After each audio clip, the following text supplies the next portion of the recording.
Kausapin ko ngayon si wife. Ay, What's oh. the name of the wife again? Trish po, boss. Trish, si Boss Trish, no? Si Madam Trish. No? Kausapin natin, gaano kabait na asawa si Jeff?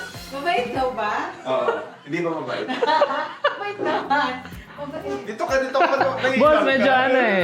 Hindi filtered eh. Kaya medyo kinakabahan Oo ako. nga, teka lang. Kabait Oo, ba? Mabait naman. Kung meron siyang kung meron siyang isang traits na pinaka nagustuhan mo, ano yun?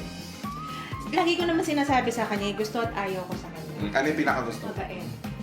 So, sobrang bait. Yun din yung ayaw mo sa Hindi na ayaw ko sa kanya. Ay. Sobrang bait. Sobrang Lagi kong bait. sinasabi sa kanya.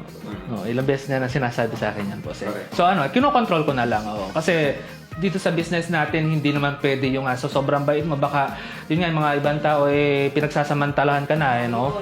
Yun ang tendency, yun ang maraming nangyayari sa kanya. Marami nang nandoloko. Hindi, marami talaga. Lapit talaga.